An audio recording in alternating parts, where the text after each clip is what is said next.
నమస్తే తెలుగు వన్ న్యూస్కి స్వాగతం. ఐపీఎస్ అధికారి సిద్ధార్థ్ కౌశల్ ఆయన చిన్న వయసే, చాలా సర్వీస్ ఉంది. ఇంకా ఆయన ఆంధ్రప్రదేశ్లో పనిచేస్తున్నారు. ప్రకాశం జిల్లా, కృష్ణా జిల్లా, వైఎస్ఆర్ కడప జిల్లాలో ఆయన ఎస్పీగా పనిచేశారు. ఆయన వీఆర్ఎస్ తీసుకున్నారు.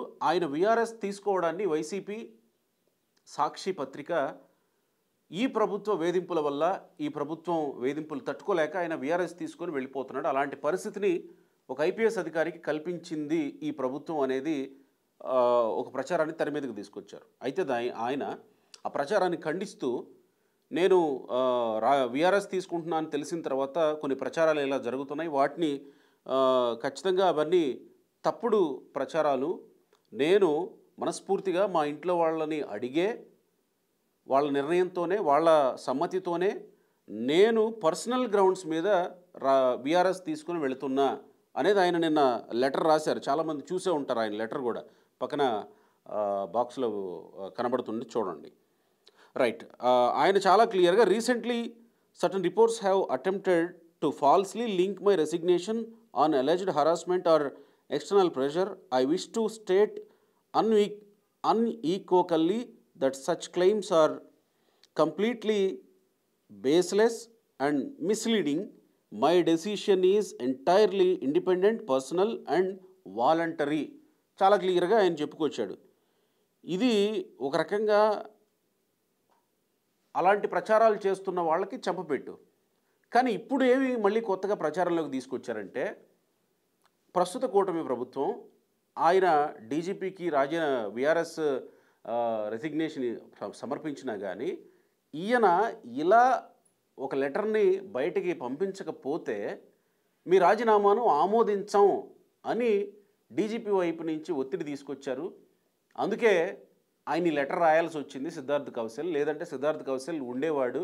కేవలం ఈ ప్రభుత్వ వేధింపుల వల్లనే సిద్ధార్థ్ కౌశల్ రాజీనామా చేసి వెళ్ళిపోతున్నాడు అనేది ఇప్పుడు ప్రచారంలోకి తీసుకొచ్చారు. జడ్జి రామకృష్ణ గారు ఉన్నారు మనతో. రామకృష్ణ గారు నమస్కారం. నమస్కారం.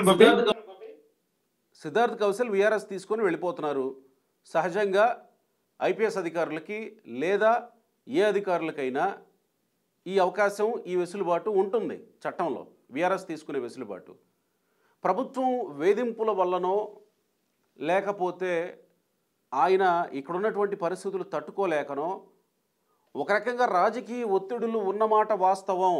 గత ప్రభుత్వం అయినా, ఈ ప్రభుత్వం అయినా, తెలంగాణ అయినా, దేశంలోనైనా ఈ వాస్తవం అనే విషయాన్ని రిటైర్డ్ పోలీస్ అధికారులు లేకపోతే రిటైర్డ్ అఖిల భారత సర్వీస్ అధికారులు ఎవరన్నా చెప్తున్నారు, కానీ సర్వీస్లో ఉన్న వాళ్ళు ఎవరు చెప్పలేదు.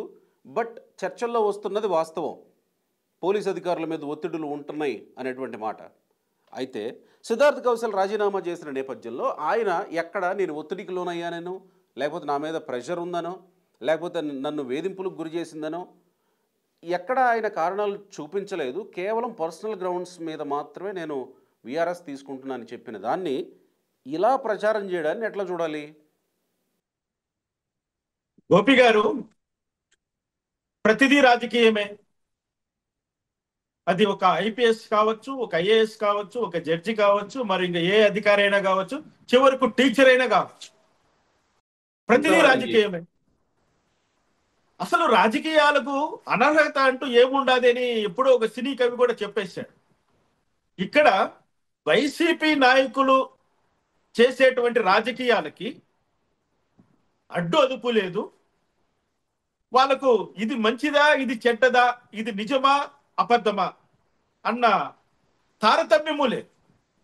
రాజకీయం చేయాలి, రాజకీయం చేయాలి, రాజకీయమే చేయాలి. ఇక్కడ సిద్ధార్థ్ కౌశల్ గురించి మనం చెప్పుకోవాలంటే, ఆయన మన రాష్ట్రానికి సంబంధించిన వ్యక్తి కాదు. ఏదో హిమాచల్ ప్రదేశ్ సంబంధించిన వ్యక్తి. 2012వ సంవత్సరంలో ఐపీఎస్ గా జాయిన్ అయ్యాడు. మీరు అన్నట్లుగా కడప, కృష్ణా, ప్రకాశం జిల్లాలో పనిచేశాడు. ఆయన పనిచేస్తున్న సమయంలో ప్రకాశం జిల్లా, ఒకప్పటి ప్రకాశం జిల్లా ఒంగోలు పట్టణానికి చెందిన ఒక వైసీపీ నాయకుడు పార్టీ మారాడనుకోండి, ఆయన జోబు రుమాలుగా వ్యవహరించాడన్న అపకీర్తిని మూటగట్టుకున్నాడు. అనేక విషయాల్లో చాలా దురుసుగా ప్రవర్తించాడు. సిటిజన్స్ పైన మీడియా పరంగా చేయి చేసుకున్నాడు, లాఠీలతో కొట్టాడు. ఆ విజువల్స్ అన్ని యూట్యూబ్ లో కనపడుతూ ఉన్నాయి. అటువంటి వ్యక్తి ఇప్పుడు సడన్ గా నాకు ఫ్యామిలీ పనులపై నేను వెళ్ళిపోవాలి కాబట్టి నేను విఆర్ఎస్ తీసుకుంటున్నానని చెప్తున్నాడు. సరే, ఇక్కడ ఒకటి గమనించాలండి. ఏదైనా మత్తు పదార్థాలకు అలవాటు పడిపోయిన వ్యక్తికి అవి అందకుండా ఒక రూములో బంధించేస్తే ఆ వ్యక్తి సూసైడ్ చేసుకుంటాడా కాదా? చేసుకుంటాడు కదా.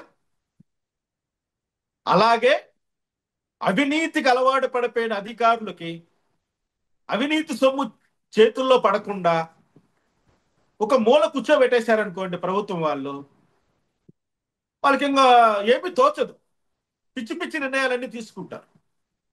అందులో ఇవే రాజీనామా చేసేస్తాము, విఆర్ఎస్ తీసుకుంటాము అంటూ కొన్ని చేస్తుంటారు. అంటే ఒక్క మాట ఆ మధ్య కాలంలో ఓ 20 మంది అధికారులను ఏమో డీజీపీ ఆఫీస్కి అటాచ్ చేసి వాళ్ళకి విధులు కేటాయించకుండా ప్రస్తుతం సిద్ధార్థ్ కౌశల్ కూడా డీజీపీ ఆఫీస్లో అడ్మిన్లో పనిచేస్తున్నాడు అనుకుంటా ఐపీఎస్గా. సో వాళ్ళలో సిద్ధార్థ్ కౌశల్ కూడా ఉన్నాడు కదా. ఒకటి గోపి గారు, నెల జీతం తీసుకొని నిజాయితీగా బ్రతికే ఏ ప్రభుత్వ ఉద్యోగి అయినా ఎక్కడ ఉన్నా కూడా సంతోషంగా ఉంటాడు. ఎవడైతే అవినీతికి అలవాటు పడిపోయి జీతం కంటే అవినీతి లంచము సొత్తు ఎక్కువ కావాలని కోరుకునేవాడే ఇటువంటి సమయంలో తట్టుకోలేక ప్రజలకు గురయ్యి రకరకాల విన్యాసాలు వేస్తాడు. నెల జీతం బతికేవాడు రైట్ ట్రాయల్గా హ్యాపీగా తన భార్య బిడ్డలతో సంతోషంగా బతుకుతాడు ఎక్కడున్నా కూడా.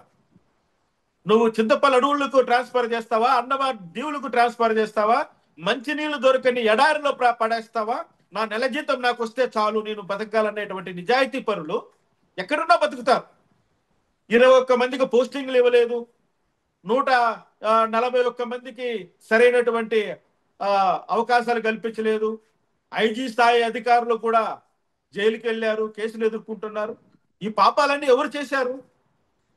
ఈ పాపాలు ఎవరు చేశారు? ఎవరి కోసం చేశారు? ఎవరు చెప్తే చేశారు?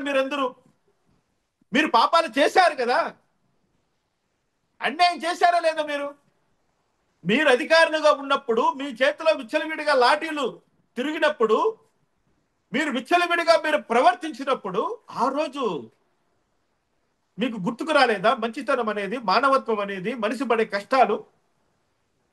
మీ దాకా వచ్చేసరికి మీకు అన్ని గుర్తుకొస్తున్నాయా? ఎనీహౌ వైసీపీ వాళ్ళు చెప్తున్నారు కూటమి ప్రభుత్వం ఏదింపులు భరించలేక ఐపీఎస్ ఐఏఎస్ అధికారులు వెళ్ళిపోతున్నారు అని.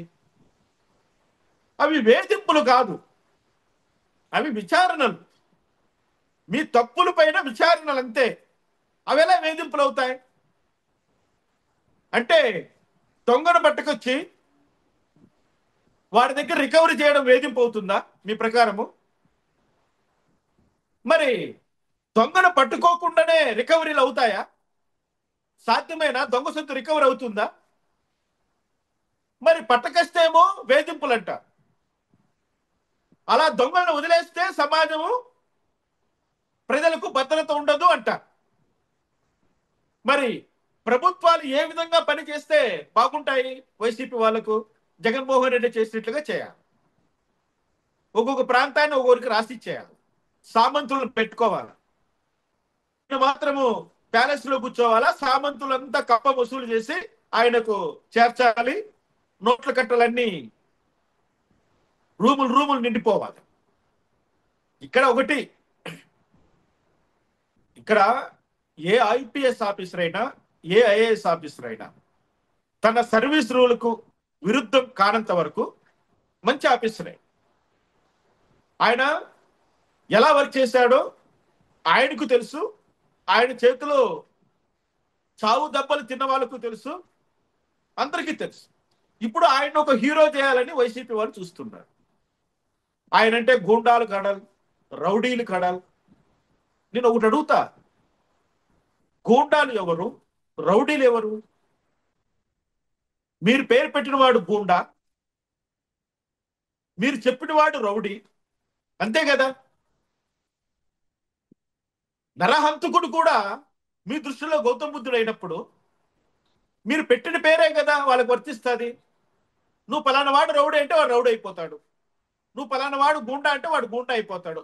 అరే వాడు రౌడీ అవడానికి, గుండా అవడానికి వాడి దగ్గర ఏముంది, వాడు ఎన్ని కేసుల్లో ఉన్నాడు, వాడు ఎంతమందిని చంపాడు, ఎంతమందిని కొట్టాడు, ఎన్ని పోలింగ్ బూతులు ధ్వంసం చేశాడు, ఎన్ని ప్రభుత్వ వాహనాలు తగలబెట్టాడు, ఎంతమంది ఇళ్లలో లూటీ చేశాడు, ఇవి కదా ప్రమాణాలు.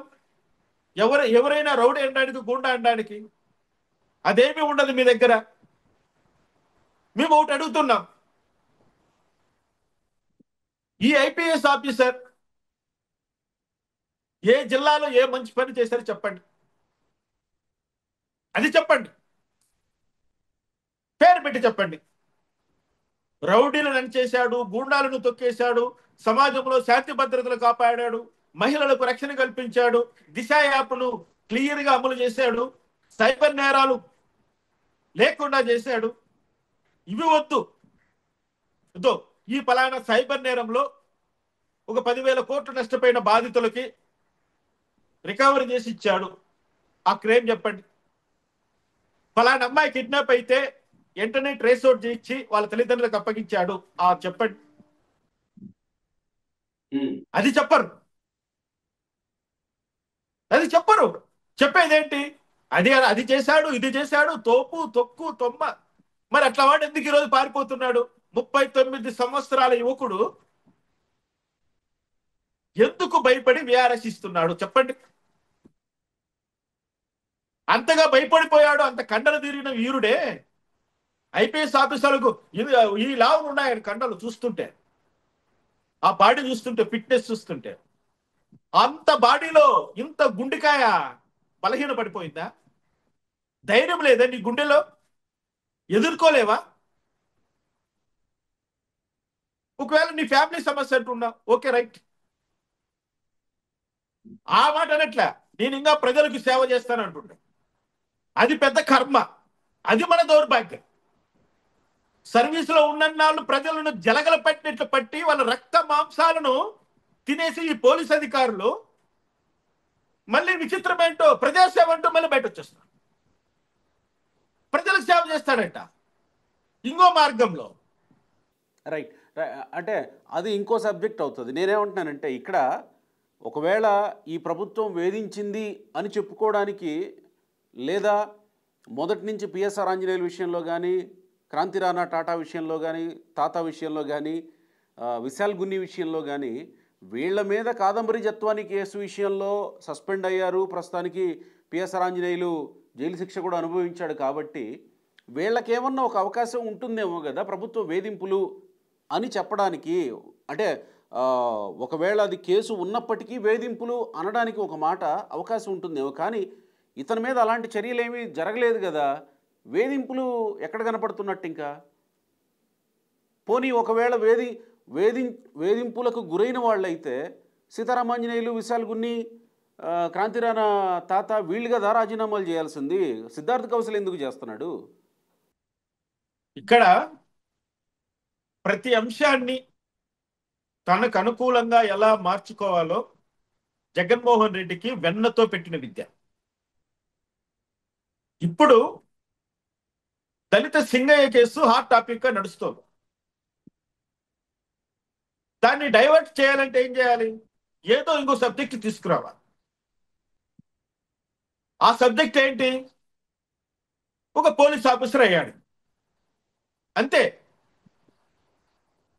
ఆయన విఆర్ఎస్ తీసుకుంటాడా తీసుకోడా అనేది పక్కన పెడితే, ఆయన అప్లై ఆయనకు రైట్ చేసుకోవచ్చు. దాన్ని వైసీపీ వాళ్ళు రాజకీయంగా వాడుకుంటున్నారు చూడు, అది అభ్యంతరకరం.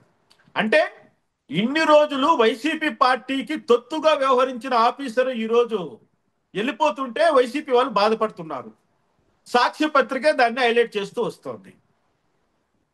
మీ బానిస మీకు దగ్గరలో ఉండుకొని వెళ్ళిపోతున్నాడు హిమాచల్ ప్రదేశ్కి, అంతే కదా తేడా. అయ్యయ్యో, ఎందుకు అంత మాటలు? ఎందుకు అతని మీద ఏమి అంటే బానిస అనే మాటలు ఎందుకులే కానీ, అతనేమి నేనేమి వాళ్ళకి ఇది నేను వాళ్ళకి నాకు ఎటువంటి సంకోచము లేదు. నేనన్న మాట ఎనుక్క తీసుకోను. ఇటువంటి వాళ్ళందరూ జగన్మోహన్ రెడ్డికి బానిసలుగా పనిచేసిన వాళ్ళే. 100% బానిసలు వీళ్ళు. జగన్మోహన్ రెడ్డి బానిసలు వీళ్ళు. మరి ఇంకా ఉన్నారు కదా డిఐజీ ర్యాంక్ వాళ్ళు, సంజయ్ కుమార్ ఉన్నారు, సునీల్ కుమార్ ఉన్నాడు, ఇంకా చాలా మంది ఉన్నారు కదా. వాళ్ళు ఎవరు విఆర్ఎస్ అప్లై చేయలేదే. విశాల్ గున్ని కూడా డిఐజీ ర్యాంకే కదా. అదే వాళ్ళు ఎవరు ఇంకా అప్లై చేయలేదే మాకు విఆర్ఎస్ చేయండి అని. ఈయన మీద ఇంతవరకు ఏమి చర్యలు లేవు. ఆయన ఒక్కసారిగా విఆర్ఎస్ అప్లై చేసి దాన్ని రాజకీయం చేయడంలో ఎవరి ఉద్దేశం ఏంటి? కాకపోతే ఒకటి చెప్పాడండి, అన్ఈక్వివోకలీ అన్నాడు. అంటే ఏంటి? ఎక్కడ అనుమానాలకు తావు లేకుండా ఘంటాపథంగా నా పైన ఎటువంటి ఒత్తిడులు లేవన్నాడు. అదే స్టిక్ ఆన్ అవుదాం. సిద్ధార్థ్ కౌశల్ విఆర్ఎస్ విషయంలో ఆయన వ్యక్తిగతమైనటువంటి కుటుంబమైనటువంటి కారణాలు తప్ప రాజకీయమైనటువంటి కానీ ప్రభుత్వపరమైనటువంటి ఒత్తిళ్లు కానీ లేవని ప్రజలకు చెబుదాం. అది అంతటితోనే ముగిద్దాం.